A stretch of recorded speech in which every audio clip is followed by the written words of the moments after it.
This is Streaming Sports.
What's up, everybody? What's up?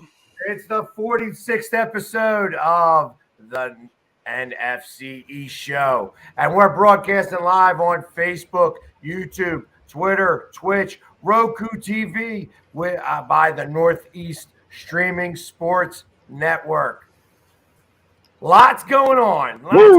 First off, we had another great week of football at the championship games. You know, we might as well start there because I know that once we get to one topic, we're going to have somebody who's got a lot to talk about.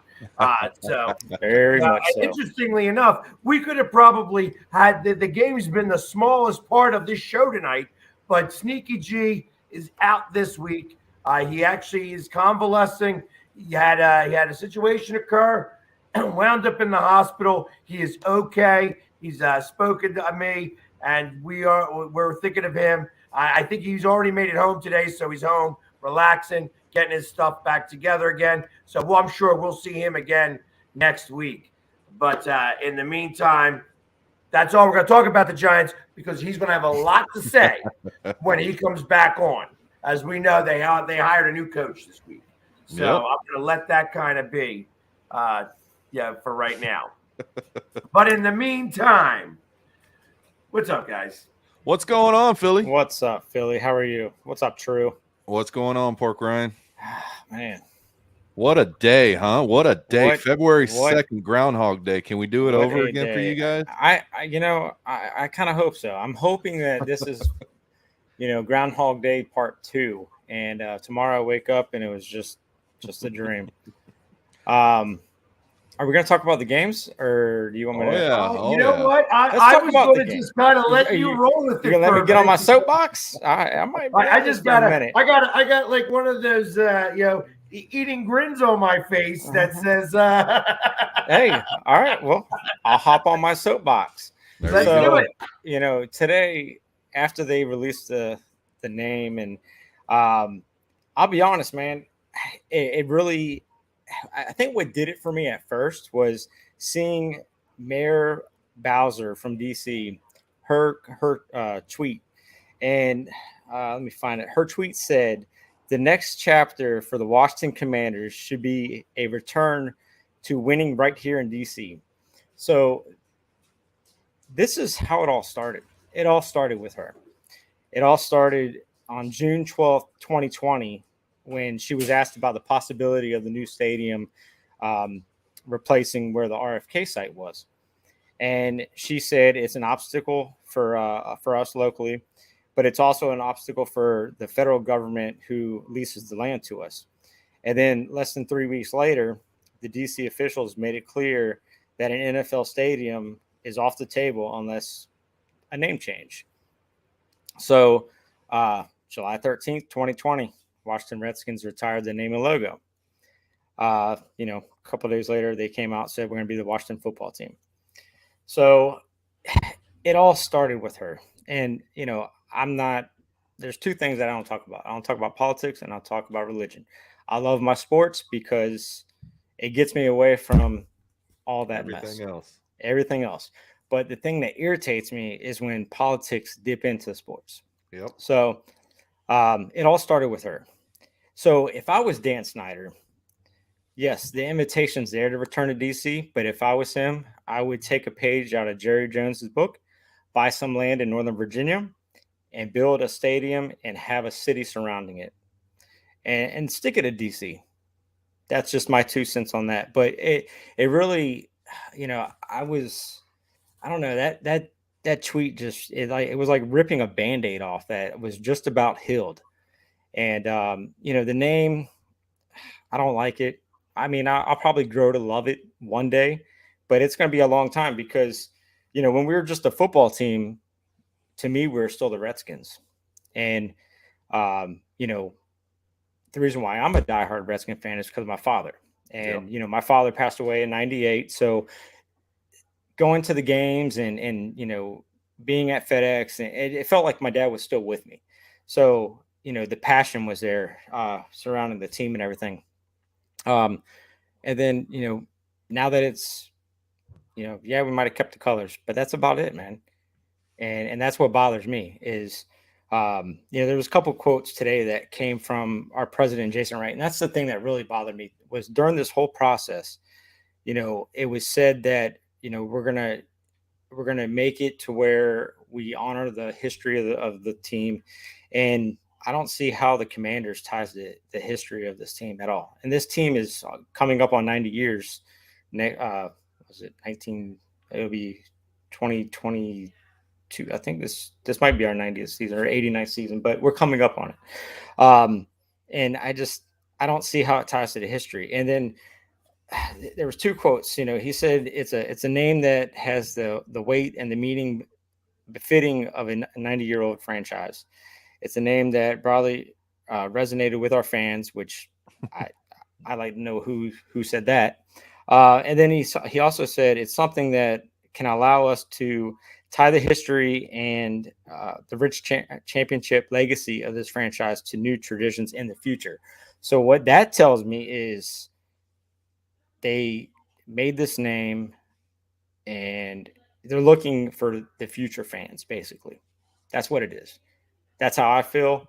I don't know if everybody else feels that way, but I honestly don't think they truly care about the fans that have been fans for 40 plus years. And it shows. And I get it. Like, this is a once in a lifetime thing. You're building a brand, and this brand's going to be here a lot longer than the fans that have been here for 40 plus years. So of course you're going to look for, the future, the kids that are growing up right now looking to, snag on to an NFL team. So why not make it appealing for them? But it sucks for us. So, and then looking at the logo, it's a W. It's basically a W that, we already had, but they made it burgundy and then they outlined it with yellow or gold. The crest, it looks like a BMW symbol. And on the bottom, it has the date, or it has the years of the 5 championships, 1937. And this is what it has on the crest now: 1937, 1942, 1983, 88, and 92. Our Super Bowls are actually 82, 87, and 91. Now, granted, yes, we won the Super Bowl on those years, but the season was the 91-92 season. Yep. So, yeah. The jerseys. All right. They introduced a new jersey. It's a black jersey, and at first when I saw it, I was like, eh. And then when I saw Jonathan Allen wear it, I was like, you know what? That actually looks pretty good. They messed up on the helmet. The helmet is glossy when it should have been matte black. They did change the burgundy helmet to a matte burgundy, and it looks pretty sharp. I will give them that. The burgundy jersey, I love it. The white jersey, throw it away. It's trash. It is. It is absolutely trash. Now, if they would have just converted everything they did in the burgundy jersey and made it white with, it would have looked good. But they did it for the future. It's unfortunate. But, like I said, I'm going to support the team because I've been doing it for 40 years, 42 years this April. I get it. Like, I'm not happy about it. I'll learn to love it, and I'll move on. So I got to ask this question. I'm sorry to interrupt you, but I got to ask this question. Do you think that they're looking at how many people actually come to the games that are Washington fans and said, you know what? We can't think about them because there ain't nobody. I mean, every time I go to that stadium, we take over that stadium. A lot of people do. A lot of people do. And it's crazy because even when I go to a away, there's no loyalty. I mean, I don't want to say there's no loyalty because there are stadiums that are slammed full with their own fans. But I feel like a lot of people just, I don't know. I don't know if it's because of the losing, because when we are winning, there is a lot of burgundy and gold in the stands. And we do travel pretty well. I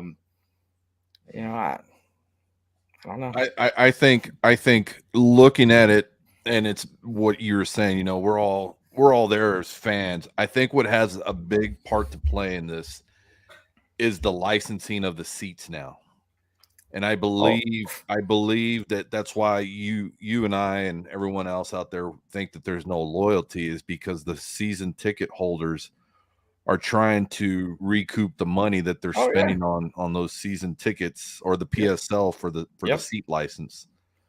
And they figure, well, I'm going to have to miss the first, or they'll go to the first year, but they're going to miss the next 3 years to pay that off. Right.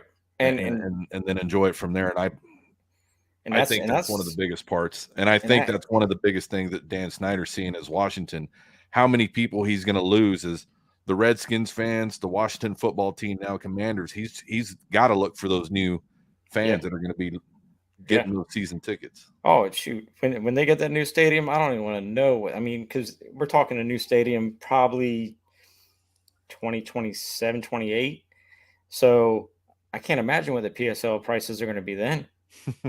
I mean, I can tell you right now, I probably won't be able to afford it. I'll be giving up my season tickets. I mean, I'll still go to games. Yeah, it's funny. We get asked as fans, do you have season tickets? And it's like, well, some do, some don't. And the reason is being those high those high prices for the PSL. And it's hard for the average fan to get around. And when you go to the away games, okay, I'm going to spend $200 on a ticket. Right. It's a lot easier that way. Yeah. You're not tied into a commitment. And it's funny you say it like that too, because for instance, I'm on TikTok right now. I'm actually streaming. They're actually looking at the screen rather than just watching me, so that they could hear everything, what's going on and such. And one of the questions I get asked a lot, and I can imagine it's from little kids. You know what I mean? When I say little kids, I'm saying under 20. Yeah. How can I afford to do all this? And it's a question I get asked all the time, and I never answer it. It's only because it's none of their business, really. Exactly. But the truth of the matter is that it's hard.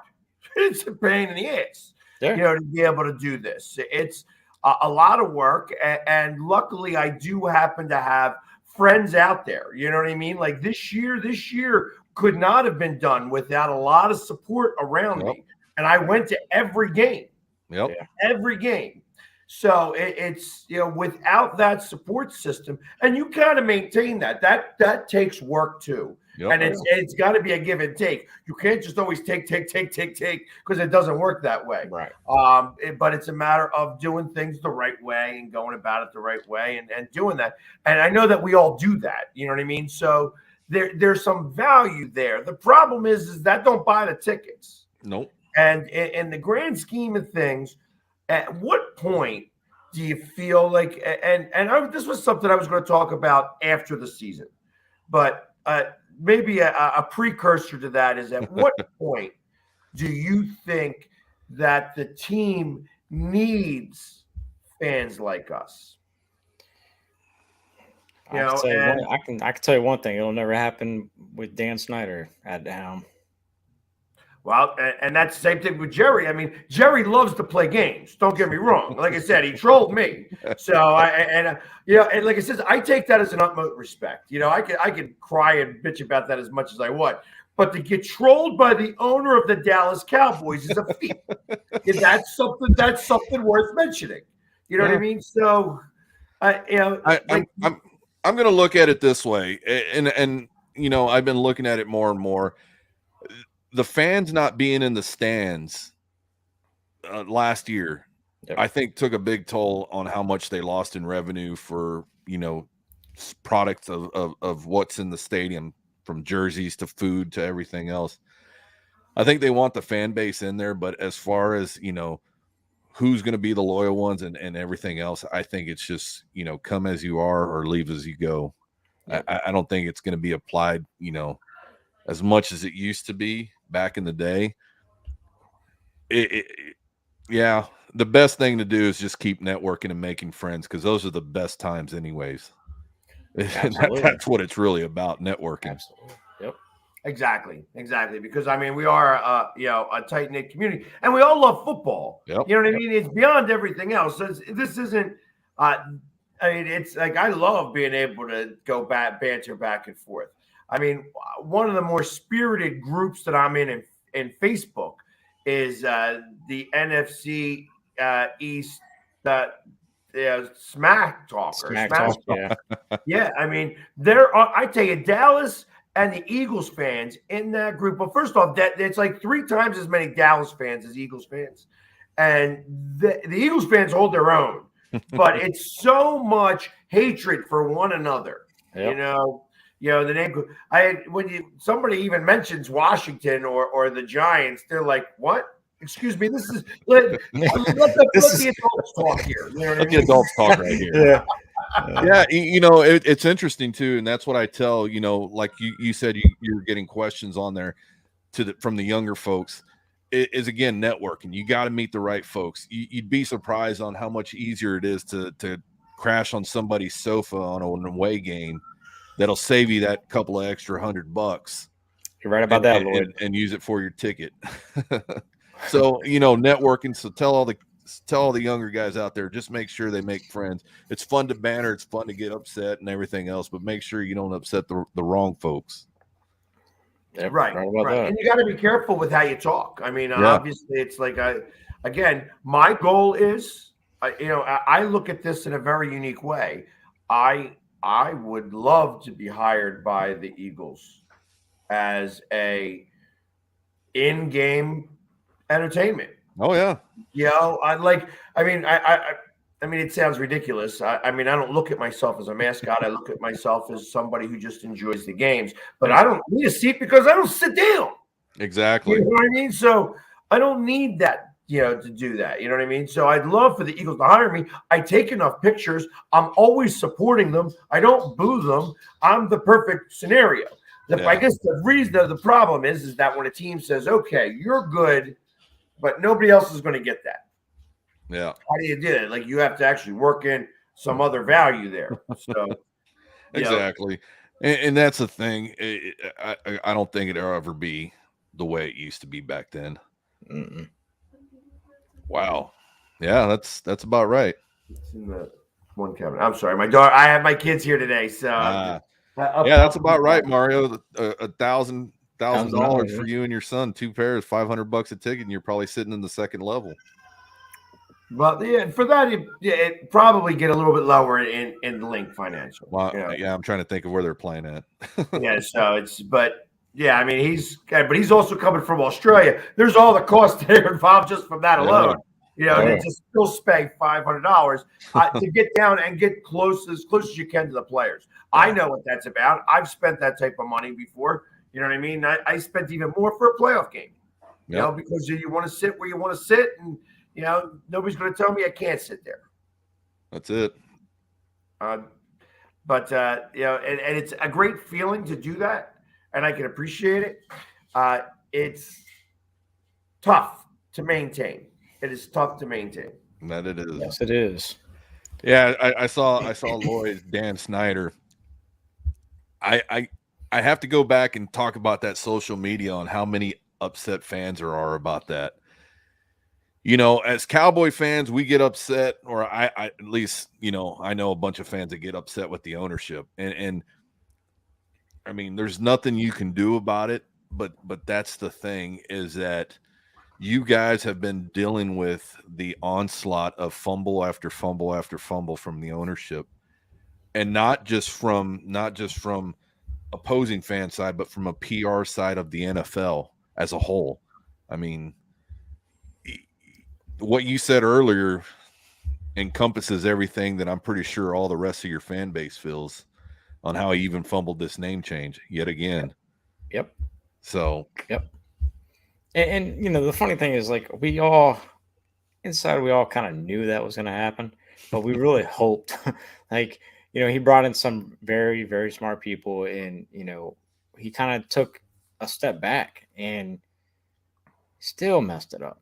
Well, you have to go back now and look at the videos that were blurred out of them showing the coaches and personnel, the helmets, and then you now go back and look at that and look at the reactions on their face, and they're like, really, this is what you're giving us? Yeah. So, I mean, seriously, when you go back and you look at your head coach, Ron Rivera, go back to when he's sitting at his desk when he's being presented the new helmet, and he's like, it's a W. That's what we currently have. You just emboldened it and made it a little bit bigger over the size, but this is what you're giving me. Yep. So you took that. You replaced the numbers on the helmet with a W. Yeah. Took you 18 months to do that. Yeah. So that go back and look at those videos. That's what I was doing. I was like, okay. I don't want to. Well, I know. Trust me. I've seen it. Not like it.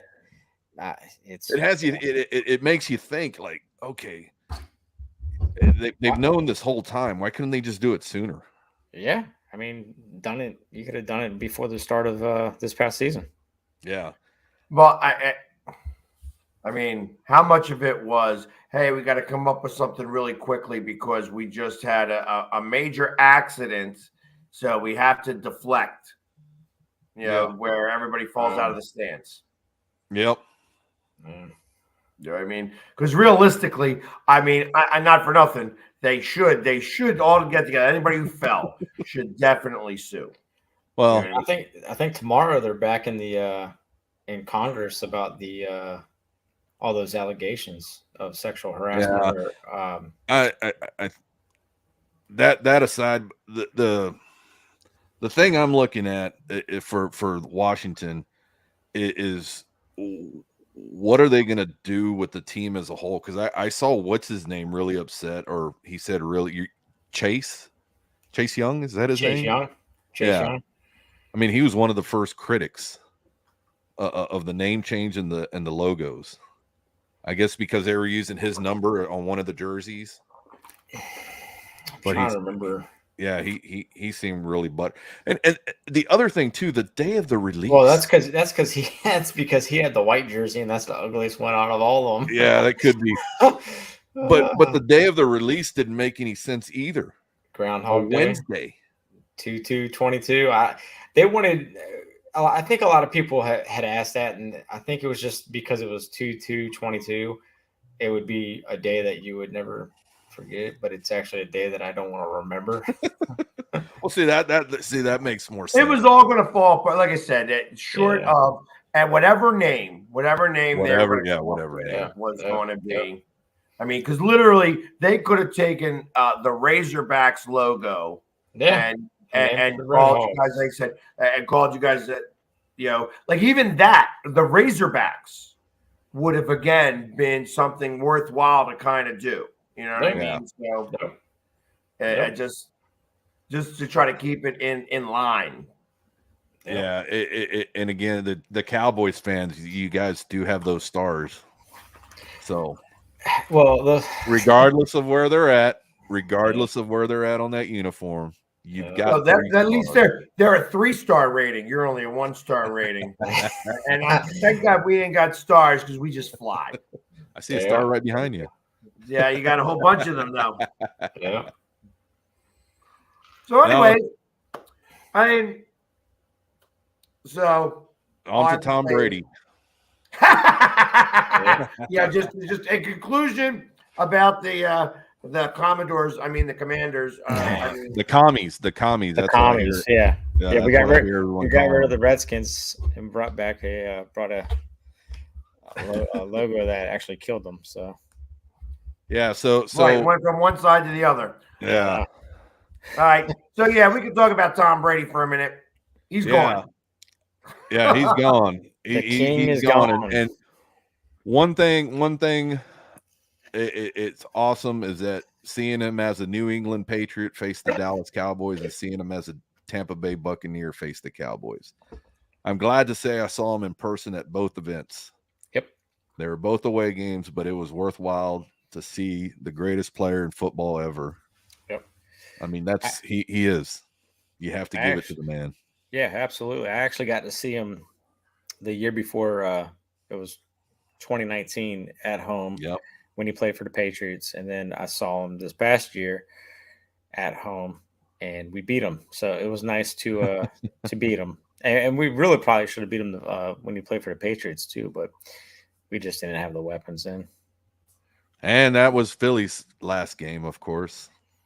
Yeah, so that was the first time I've ever got to see him at home, but I don't really consider that his home. I consider his home over in New England, and I've not been to New England Stadium yet. So, okay, I have not. That was one of the ones that I missed. I did get to see him in my stadium, and they beat us, obviously.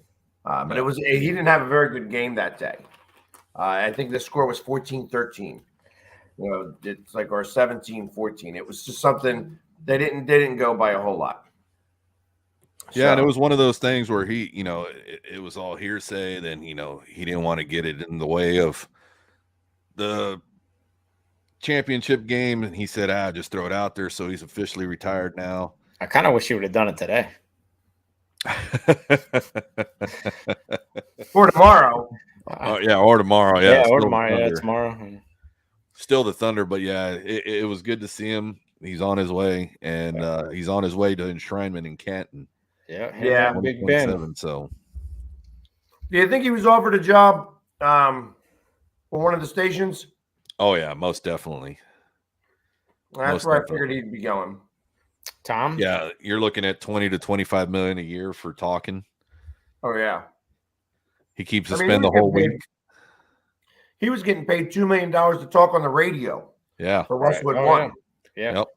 So yeah, he's good. I mean, he's entertaining. I've listened to him quite a bit on the podcast. He's gotten better over the years. years. A lot more public. You know what I mean? It's just before he was a lot more private, and that's what made him weird. Now that he's become a lot more public, he's gotten more mature in front of the camera. I will just call it. Yeah. I mean, after you go for your interviews and you watch your coach and you start to talk that way. You know what I mean? And I think that leaving Belichick allowed him to understand his personality some. Yeah.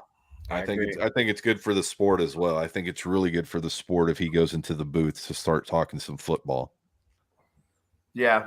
I guess for everybody, everybody concerned. Yep. But and also real quick, I got this question popping up there from Dan Burke. He is a Dolphins fan and says, what do you think? I really don't want to think of anything until all the facts are out, as I usually do everything else. So once I hear all the facts, I don't want to go off any allegations or hearsay or anything like that, because telling me one thing, showing me another, and actually seeing the facts. I know the NFL is looking into the dive games. That's more concerning. I was about to say something about that. That's crazy, man. Yeah, that's more concerning to me. He got paid because of the allegation that was put there. I mean, both situations are very important to me. But the one thing we do know is that we do have a witness for the tanking of the games. Somebody has come out and said that they did overhear that. As far as the other allegations, I haven't heard anything yet, but I'd be interested most definitely in hearing what else comes out. But the whole tanking thing, that takes it to another crazy. level. Yeah, that's great. The Cleveland Browns. Well, he did come out. The coach he did come out and say that he was clearing up some issues, and it wasn't exactly tanking. From what I was just reading previously, about an hour ago. The fact that you're trying to justify, or somebody's trying to justify, that it wasn't exactly tanking, it was more or less just like, hey, we're going to pay you to possibly not try your best. Yeah.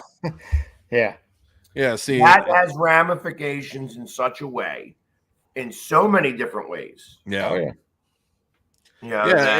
And the fans of Miami, 3 years with Coach Flores, and he's a hell of a defensive coordinator. Yep. I mean, get aside everything else, I like him as a defensive coordinator. He did his job as head coach. Tanking, that's another level. But if you're holding that over your head, so say that has any credence. And does that really strengthen his case? Yeah, it does. It does. Because if you got to think at it as from an owner's perspective, or even just being in charge of your company, where you try to force your employee to do something that they don't want to do because of ethics. Yeah. I'm not going to try and not do my best to tank my team. There's got to be some serious repercussions on both situations, if this is true. Porky, what you got? Huh? I'm asking, what's he got? He's been quiet over on that side. Well, he's dealing with a lot. He is. His mind is so stuck on that over here. I don't know, man. That whole Flores thing's got me bummed out. Because he is a good coach. 3 years to build a system. I mean, And then was he winning games in spite of the money? Like, did that, was it getting to him in the beginning of the season, and that's why he was losing games, and that's why Miami wasn't as competitive in the beginning of the season, and then he decided to change his mind? Now it opens up a whole lot of, like, how well, see, that's what I'm saying. Culpable was he, or culpable was he? Yeah, that's exactly it. And the ones who pay the price are the fans. Yep. Guys like us who put their hard-earned money into seeing something, going to the stadium, thinking that they're going to play to win, or thinking that their team's going to win, and then all of a sudden they're just losing without even knowing. And then they're sitting there, well, coach could have done this. Now they have to question themselves. Yeah. Were these guys tanking on purpose? Not just this year, but the year before. But even think about that. Like, think about how are you going to ill-prepare your team? Like, that's a whole process. You still got to put in all the work. You can't just say, all right, no practice today. All right, no practice today. All right, no practice today. Obviously, somebody's going to know something. Well, that's the thing, as well as I do. When you're coaching, you can put everything you want into it 100%. But when you get on that sideline, we don't know what's happening. Yep. Right. We don't know the player personnel changes that are going on. We don't know the play calling that's going on. Is this why they wanted I can never pronounce a kid's name, Tua? Tua Tagovailoa. Yeah, put him in the game. Did they put him in the game knowing that was their best option at tanking? Who knows? The kid's playing his heart out. The fans are cheering for the kid. And it's just one of those. So, and yeah, he's calling the start date. Obviously, not being a Dolphins fan, I don't really know that right off the top of my head, but he probably does. Yeah, winning the last 7 games in a row. Yep. But he lost the last one, which knocked him out of the playoffs. Right. Oh, yeah. Because they actually I thought they were close to being a win and in. at one point, and they lost that one game, and that kind of knocked them that's out. why he brought up Baltimore. So yeah, it's just, I mean, again, as us being fans and the frustration that we go through when we know that our teams are trying to win, to come out and hear that your team was supposedly trying to lose, that's a kick in the teeth. Oh yeah. I mean, that I want some money coming back to me. there's got to be a but how lot do you more. prove it at that point until somebody comes out and says, "Hey, Right." Well, that's what I'm saying. we did this." You know? That's the one we have the allegation. That allegation right there is being, they're saying that they have a witness that overheard that. Well, and if that's the case, I mean, you think about all the gambling ramifications and things of that nature. I mean, that's the one reason why they didn't want to put gambling in football. Well, here's another thing too. Yeah, that it was illegal, but now that they've legalized it everywhere in the country, here's the other thing you have to think about too. What is the name of the Miami Stadium? Hard Rock, right? Yeah. Hard Rock. Yeah. And the casino's right there. Yep. So you got issues. You got bigger problems than you even know. You've opened this can of worms, and they're going to come out. And again, the fans are the ones that are going to have to be dealt the biggest blow because of the suffering that they're doing financially. Yep. You can get over a loss. You can get over a loss, but knowing that your team lost when you put your hard-earned money into it to get to that game, that's a different subject. Yep. Well, I mean, it is what it is. I mean, it is what it is. The hard part about that is that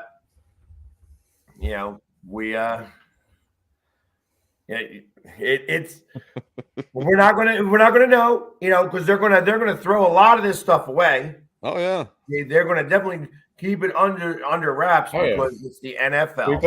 Sweep it under the rug. Not for long. They hide lots of stuff. So, but I mean, that's the reason why Goodell makes so much money. Yeah, he knows where the bodies are buried. And he does.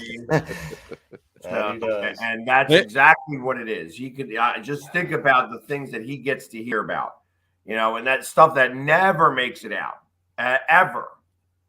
Yeah. Think about how hard it is for it to get out. Is because somebody's dumb. You know what I mean? Yeah. Somebody played dumb. Somebody does something really stupid, or immature. Yeah, and that's the thing I think we all don't want as fans of the NFL is it to be washed under the rug. It can't be. It can't be ignored. The severity of what these allegations are doing to the NFL right now, they cannot be swept under the rug. They need to come out and defend themselves or fall on the sword, because either way, you can't run from this. You cannot run from this. And us fans, we as fans from all 32 teams, not just one team, but all 32 teams across the fan, need to hold our teams accountable along with the NFL. We need to let them know to say, hey, we have to get something done in this situation. We have to hear the facts. We have to know what's going on with her. Yeah, I'd love to say that that's going to be the case, but I can't guarantee that either. Well, but I'm saying we as fans, we want to hear that. We have to be 32 strong in this together and say, okay, this is what we'd like to have seen and done.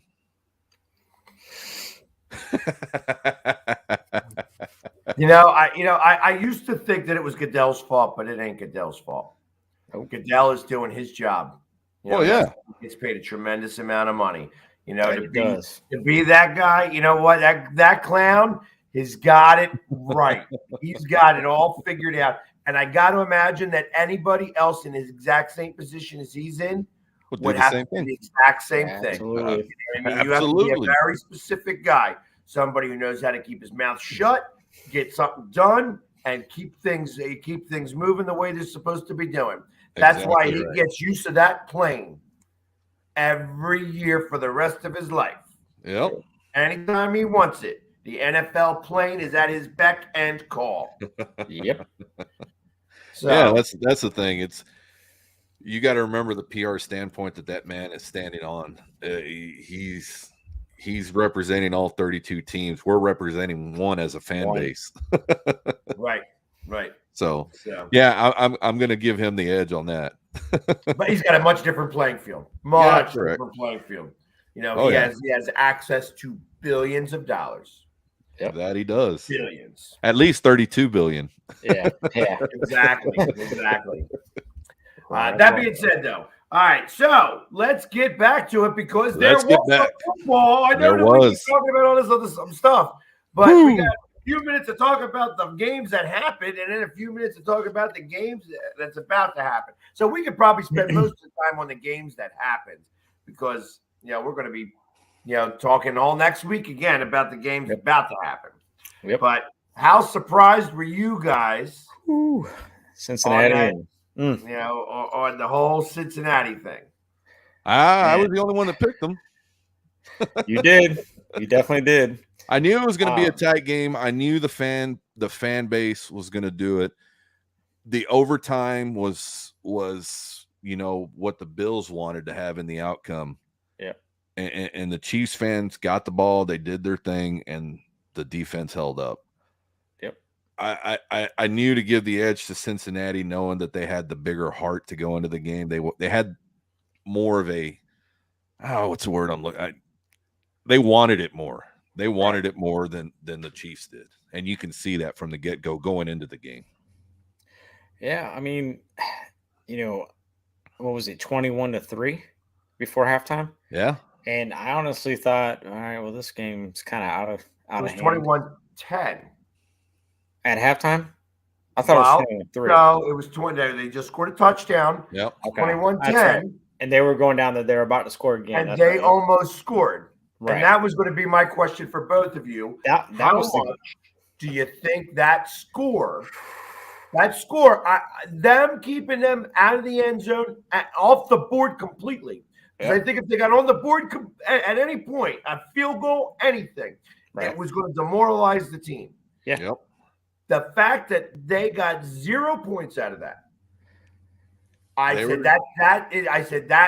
it. I was doing a live and did the whole game live. I was actually broadcasting the game. And I says that could come back to hurt them. Oh, I said the exact same thing. I know they get the ball first in the second half. But that could come back. They needed to score points there and put the nail in the coffin. And they didn't put the nail in the coffin. Yep. And then it just, I thought, even going into overtime, I thought Kansas City was going to win. But then when they had that one pass and it just got dropped, and then the next pass they got intercepted, I'm like, damn, he wasn't playing. You know what I mean? Mahomes lost that game. He did, absolutely did. I just don't know what his thought process was to throw it. He threw a wide receiver screen to Hill on the 5-yard line with 3 seconds left. It's like, take a shot in the end zone. If it's incomplete, all right, you got, a field goal out of it. But even like the look that he had. Yeah, he did the old hands up and it just like out, and then he was going, I could call timeout now. No, can't do that. Well, yeah, it just I don't know. He lost that game. He single-handedly lost that game for him. I agree. Well, I don't say he single-handedly. You have to put some responsibility on the head coach at that halftime. But the interception in the overtime, that was another play that worked before halftime. That's what got him down there in the first place. Right. It just Cincinnati defense wanted it more. Yeah, no, since the whole team wanted it more. Yeah. They definitely did. And kudos to them. Yeah, absolutely. They played one hell of a game. And they did the same thing they did what was it, week 17 when they played each other? Yep. And they were down 21-10, same score, same scenario. Everything. So yeah, it's I'm glad to see Cincinnati get in there. I'm very impressed by Burrow. they've got a great young team. The defense is playing well. I think it's going to be one heck of a Super Bowl. I really do. Yeah. I agree. I think it's going to be something worth watching. Yep. I've been a fan of Joe Burrow's since his second game ever in the NFL, when I got to watch him up close and personal get just demolished by the Eagles and still tie us. Yeah, he got sacked like 8 times in that game. And some of those sacks weren't good, nice sacks. I mean, he got slammed and smashed a couple times. He's a big and kid. Just kept getting up and brushing it off and doing his thing. And the score was like, I think it was tied at 26. It was like 26-26. Very weird score to be tied at. But and like I said, it was just I've been a fan, said he's going to be a great quarterback for a long time in this league. Oh yeah, most definitely. And you just can't bet against him. You just can't bet against him. It's going to be interesting to watch next year. Yeah. Because I feel that now that he's taken this step, he's going to be a perennial guy to watch for, because as long as he doesn't get injured, he would be able to, lead them back, especially because all they're going to do is I would get offensive linemen if I were them. That's what they need. All I got to get in the draft and in free agency. And then figure everything else out after that. Yeah. But, the crazy thing about it is, I mean, who's to say what they would have done last year had he not gotten hurt? Because they were playing good ball. They were on a roll, and he got hurt early on in the season against us, and I mean, it's unfortunate. Yeah, it is. But I mean, it did land them. I guess it was a blessing in disguise. Well, he is a great quarterback. Well, I'm going to say he's a really good quarterback. Great has to come after several more years. Right. He has proven himself, though. He has proven himself worthy of being the QB that we all see right now. And just imagine what this team is going to look like, once they build around him and put some linemen in front of him that can help protect him in the pass. So, yeah, I'm pretty happy for those guys in the AFC. I agree. Yeah, and our buddy Sean. Yeah, I'm happiest for Sean and Tony the Tiger out there. They're out there every time, and for a lot of years doing that. And I'm sure there's other Cincinnati fans. I mean, it was cool. There is. It's cool to watch on TikTok all the passionate Cincinnati fans. There's I've actually seen a couple of videos that I was going to try to duet them, like mash them together and then duet them. But I never got around to it. I've been busy this week, so. But I love seeing the passion from that, especially from a base that doesn't go it, which then gets me back on the other side of this for the next game, because, it's so interesting that a whole nother city is rooting for the Rams. Yep. Detroit is going nuts. Berserk. Over the fact that he's. And it kind of just solidifies for them that, like, hey, we did have this. It's they just didn't the build organization's fault. Yeah, they're feeling justified that they know that it's the organization's fault, and that I would expect a lot of change coming in Detroit. A lot of change coming.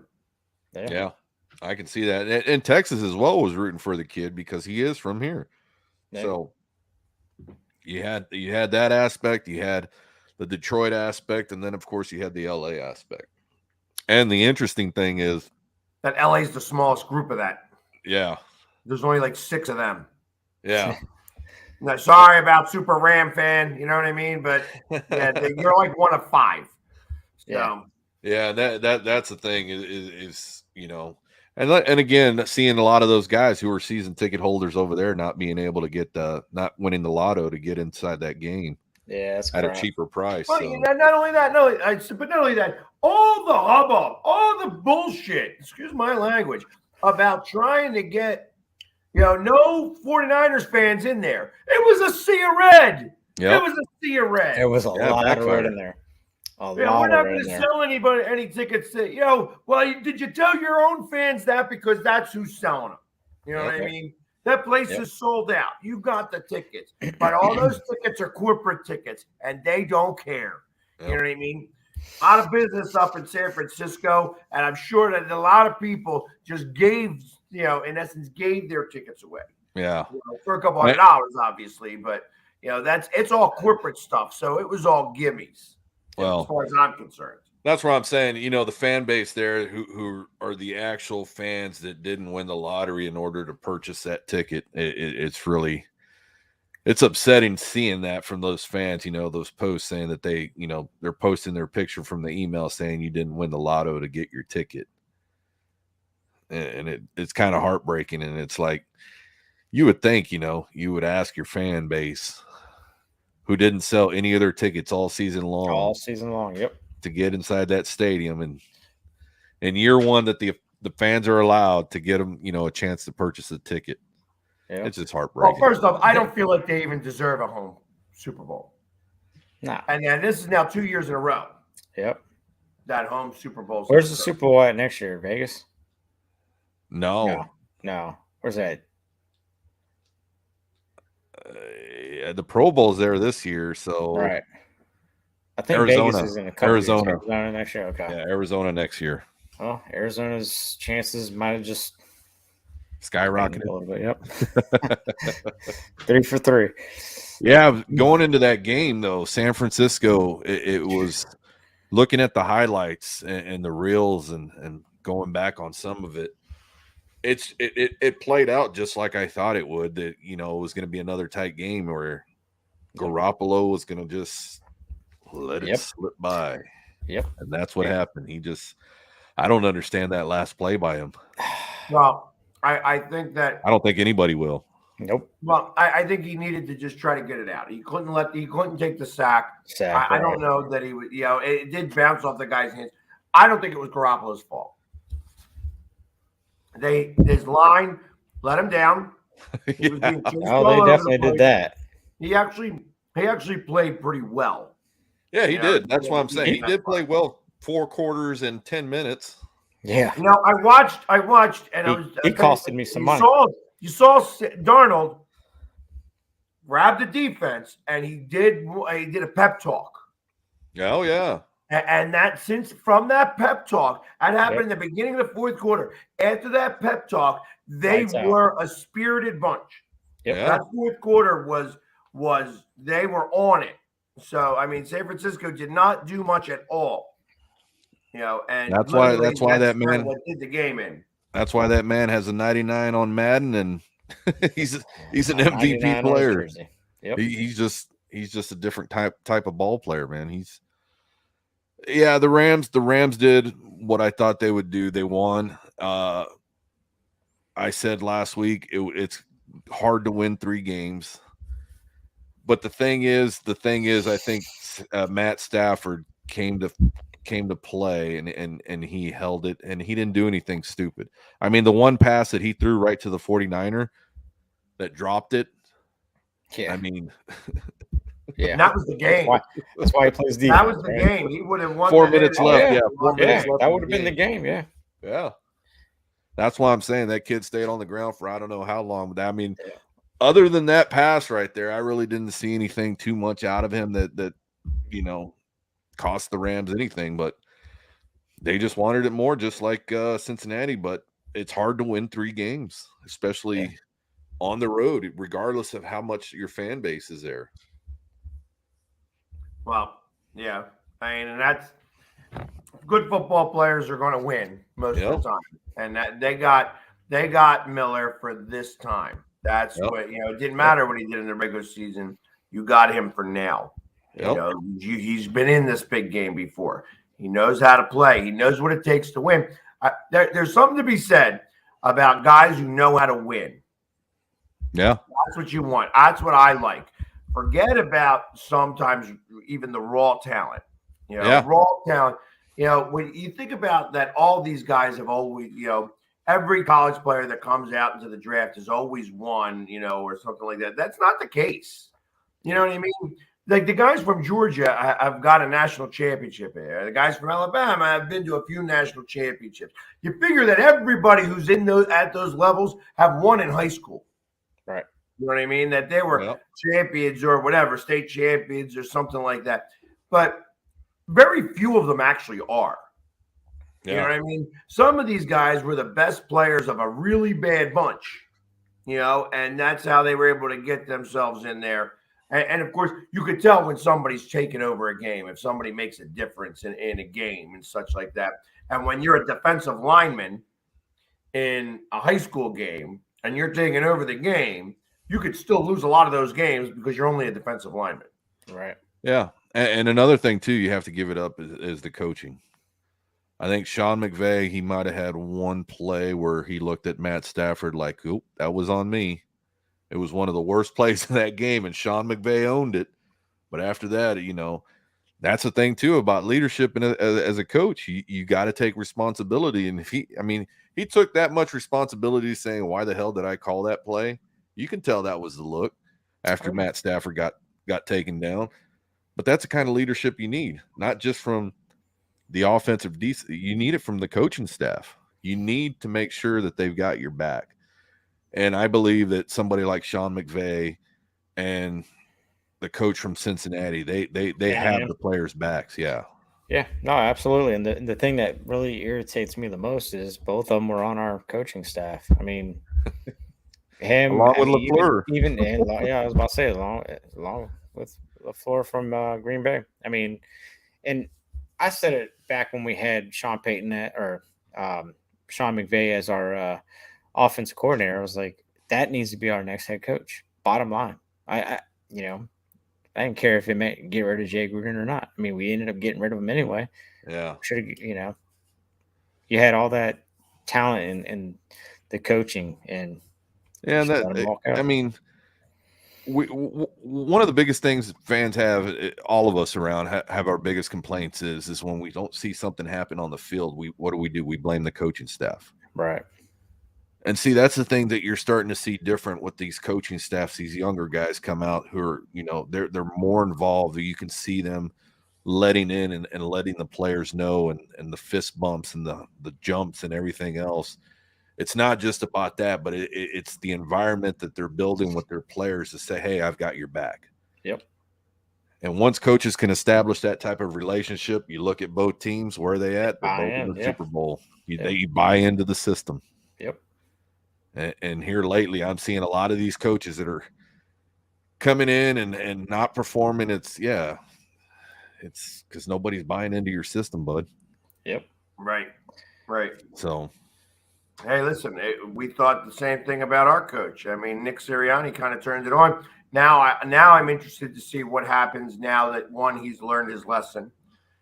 Two, obviously, we're going to still be stuck with the same defensive coordinator, and the fact that we were 32nd in sacks kind of really upsets me. But maybe that's personnel. Maybe that's because we've been stuck with the same guys, and they know how to play them now. You know what I mean? Yeah.